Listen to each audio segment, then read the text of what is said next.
ये है प्रथम पाठ, यानी कि जो है हमारी दीपकम पुस्तक का जो है प्रथम पाठ है। ये वर्णमाला के जस्ट बाद में ही दिया गया है और यहाँ पर इसका जो नाम दिया गया है वो है वयम वर्णमाला पठामः।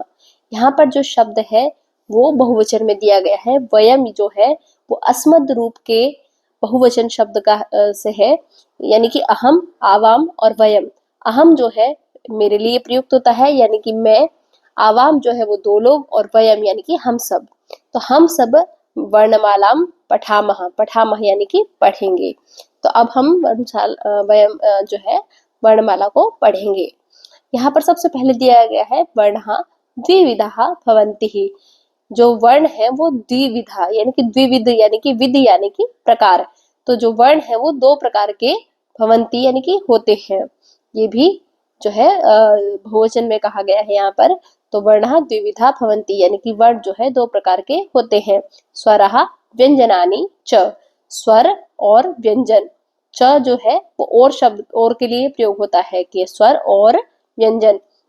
जो वर्ण है दो प्रकार के होते हैं, स्वर और व्यंजन। तो यहाँ पर सबसे पहले बताया गया है स्वरों के बारे में, यानी कि स्वराः।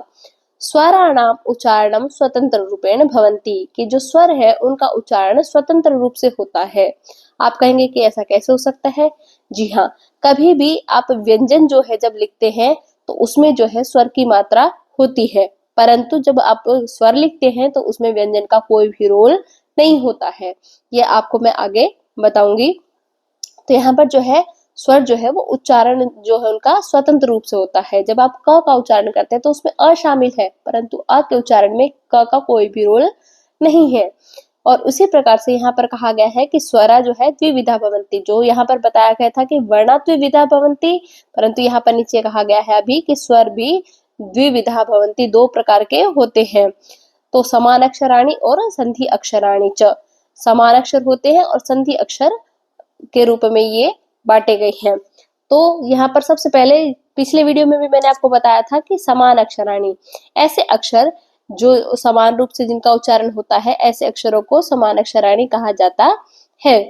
तो अ, आ, ई, उ, री और ल, इन सभी का उच्चारण जो है समान रूप से हम करते हैं, परंतु इनके बोलने में कम और ज्यादा जो है समय लगता है। अ, ई, उ, री और री, ये सभी जो है ह्रस्व कहलाते हैं क्योंकि इनके बोलने में कम समय लगता है, जबकि आ, ई, उ और री ये सभी जो है ज्यादा समय लेते हैं बोलने में। तो ये सभी जो है दीर्घ हैं, दीर्घ अक्षर हैं। ठीक है, तो इस प्रकार से समान अक्षरों को भी हम ह्रस्व और दीर्घ के रूप में दो भागों में बांटते हैं।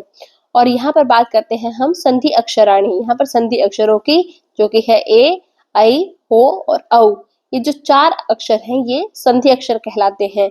अब आप कहेंगे कि ऐसा कैसे? मैंने भी लास्ट वीडियो में भी आपको सभी को बताया था कि ये देखिए यहाँ पर लिखा गया है कि द्वयोः द्वयोः निश्चित स्वरयोः संधि द्वारा ये नवीनः वर्णा जायन्ते, कि जब दो दो निश्चित स्वरों के संधि के द्वारा ये नवीन यानी कि नए जो स्वर हैं उनका वर्णः जायन्ते, जायन्ते उनका जन्म होता है। कि दो अलग अलग जो है संधि स्वरों के वर्णों के द्वारा जब नए अक्षर का जब जन्म होता है या जो नया अक्षर उत्पन्न होता है, ते संध्यक्षर स्वरः भवन्ति, वे जो है संधि अक्षर स्वर जो है कहे जाते हैं या होते हैं। भवन्ति यानी कि होते हैं। कैसे? यहाँ पर बताया गया है कि अ और ई के मेल से ए बनता है। अ और उ के, यहाँ पर देखिए अ और ई के मेल से ए बना, अ और ए के मेल से दीर्घ ए बना। और यहाँ पर भी अ और उ के मेल से ओ, और अ और ओ के मेल से दीर्घ ओ का जो है निर्माण हुआ है। तो यहाँ पर ये दोनों ही जो अक्षर हैं ये स्वर हैं, ये दोनों अक्षर स्वर हैं, ये भी स्वर है और ये भी स्वर है। और इनसे बनने वाले जो इनके मेल से नए जो अक्षर उत्पन्न हुए हैं वो भी स्वर होने के कारण ये जो अक्षर हैं ये सभी स्वर तो हैं, परंतु दो दो के मेल के कारण जो है ये संधि स्वर कहलाते हैं, यानी कि ये संधि अक्षर स्वर है। तो यहाँ पर पुनः एक जो है नोट दिया गया है कि री वर्णसः दीर्घा न सन्ति, जो री जो वर्ण है इसका दीर्घ नहीं होता है। और संधि अक्षराणाम ह्रस्वः न सन्ति, ज्वेलरी है इसका दीर्घ नहीं हो सकता है, और जो संधि अक्षर है उन्हें ह्रस्व नहीं कहा जा सकता, क्योंकि ये पहले से ही दो दो अक्षरों के मेल से बने हैं, इसीलिए ये ह्रस्व नहीं होते हैं। तो यहाँ पर इस प्रकार से जो है संधि के बारे में बताया गया है। अब हम इस पर जो पेज को है पीछे पलटने की कोशिश करते हैं और हम वहां से जानने की कोशिश करते हैं। और यहाँ पर देखिए, हमने जब इस पेज को टर्न कर लिया है तो यहाँ पर पीछे जो है दिया गया है, सबसे ऊपर जो है अनुनासिक स्वर है। यहाँ पर अनुनासिक स्वरों के बारे में बताया गया है कि मुखेन सह नासिक्यः अपि उच्चारितः स्वरः अनुनासिक स्वरः सन्ति, कि मुख के साथ साथ नासिका से उच्चारित होने वाले जो स्वर है उन्हें अनुनासिक स्वर कहा जाता है, या वे सभी जो है अनुनासिक स्वर होते हैं। मुखेन सह नासिक्यः अपि उच्चारितः स्वरः, कि मुख के साथ नासिका से भी उच्चारित होने वाले जो स्वर हैं उन्हें वे सभी जो है अनुनासिक स्वर होते हैं। कैसे, ये देखिए, जिसको आप बोलते हैं चंद्र बिंदु भी जिसको लोग अक्सर कहते हैं, या जिसे अनुनासिक कहा जाता है, ये सभी जो है यहाँ पर सभी वर्णों के साथ इसको लगाया गया है और ये सभी जो है अनुनासिक स्वर कहलाते हैं। इस प्रकार से जो है यहाँ पर हमने आज पढ़ा है स्वरों के बारे में, जिसमें जो बताया गया है कि जो स्वर हैं वो दो प्रकार के होते हैं। इस प्रकार से आज हमने पढ़ा है स्वरों के बारे में, जो कि दो प्रकार के होते हैं।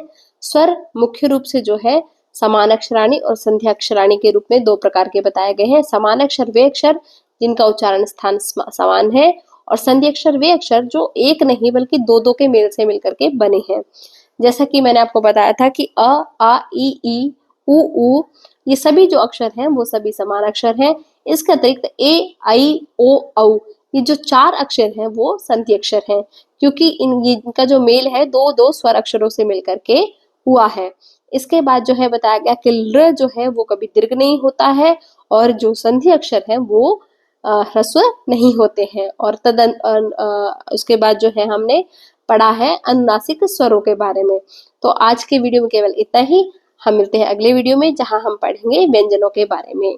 चलिए मिलते हैं अगले वीडियो में, तब तक के लिए टाटा।